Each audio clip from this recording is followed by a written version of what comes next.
दोस्तों आदाब अर्ज़ है। तुर्की के राष्ट्रपति अर्दोगान ने इजराइल के लिए अपनी पॉलिसी को खुलासा करते हुए कहा है, क्योंकि बीच में ये चल रहा था कि उन्होंने अपना एम्बेसडर वहाँ भेज दिया, तो इजराइल से वो ताल्लुकात अपने इस्तेमाल यानी सही करना चाहते। लेकिन अर्दोगान ने प्रेस से मिलते हुए ये खुलासा किया है कि वो इजराइल के अच्छे संबंध बनाना चाहते हैं, पर इजराइल की जो फ़लस्तीन की पॉलिसी है उससे वो कतई समझौता नहीं कर सकते हैं। उन्होंने कहा कि इजराइल के समझौते और फ़लस्तीन के बीच में हमने एक रेड लाइन डाल दी है कि हम फ़लस्तीन के साथ गद्दारी नहीं कर सकते हैं। संबंध बनाना एक अलग बात है, क्योंकि आपको देखा जाए तो टर्की के इजराइल से व्यापारिक संबंध थे, 2 साल पहले वो ख़त्म हो गए थे।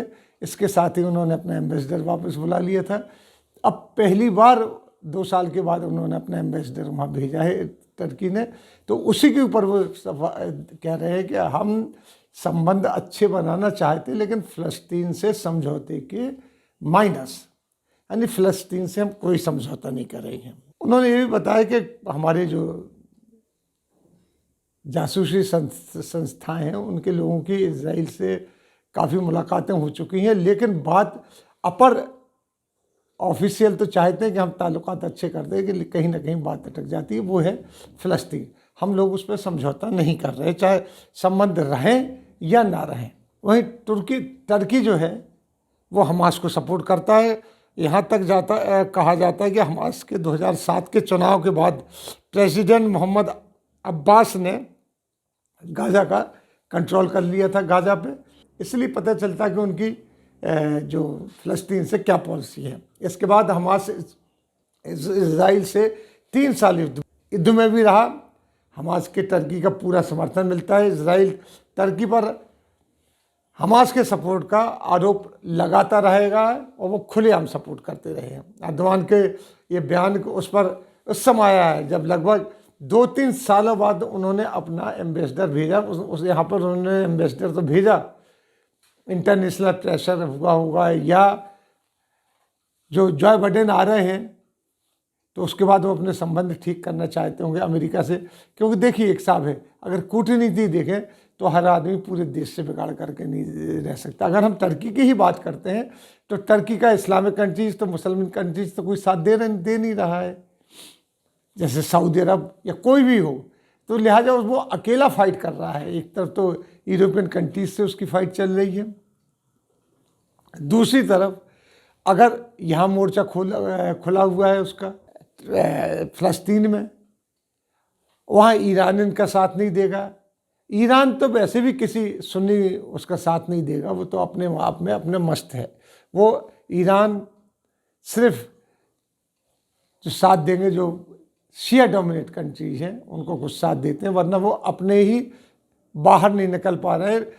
अमेरिका ने उनको इतना घेर कर रखा हुआ है। ठीक है, वो खुद कफील हैं, आत्मनिर्भर हैं, लेकिन उनकी भी कई मजबूरियाँ, जैसे तेल का उनका एक्सपोर्ट बंद हो गया है, बिजनेस में व्यापार में उनका घाटा आ रहा है। हाँ, चीन ने उनका सपोर्ट दिया है, रूस से भी उनको सपोर्ट मिलता है, लेकिन जो खरीदार देश है उनसे उनका सपोर्ट बंद होता जा रहा है, तो वो अपने आप में है।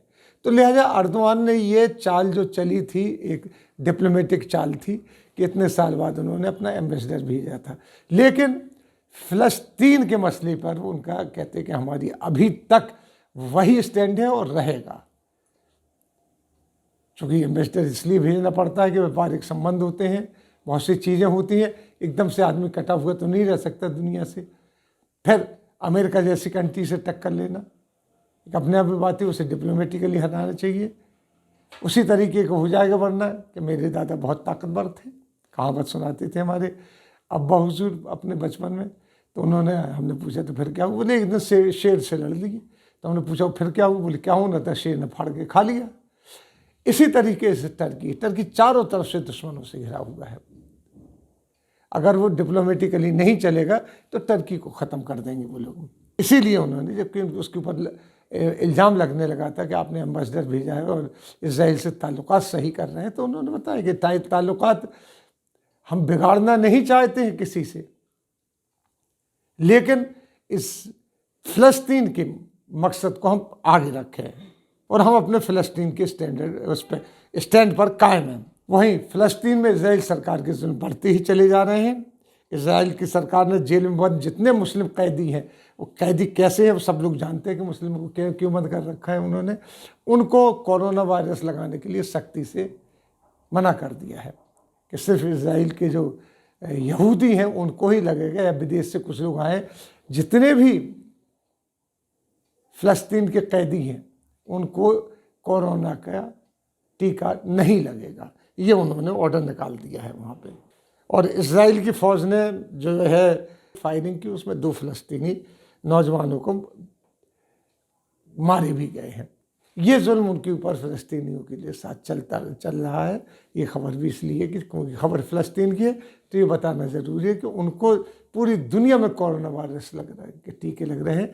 और आप समझ लीजिए कि अगर लिंक टूटा तो वो कोरोना वायरस ख़त्म नहीं हुआ, लेकिन इतना बड़ा रिस्क लेने के लिए जो इजराइल तैयार है वो टीके लगाने के लिए मना कर दिया उसने।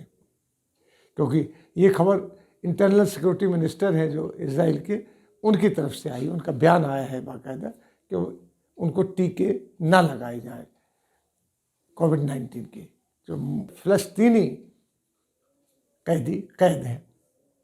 तो ये खबर थी जो मुस्लिम ममालिक से ताल्लुक़ रखती हुई, और ख़ास तौर पर जो टर्की है, टर्की के एर्दोगान ने जो अपना क्लेरिफिकेशन दिया उसके बारे में।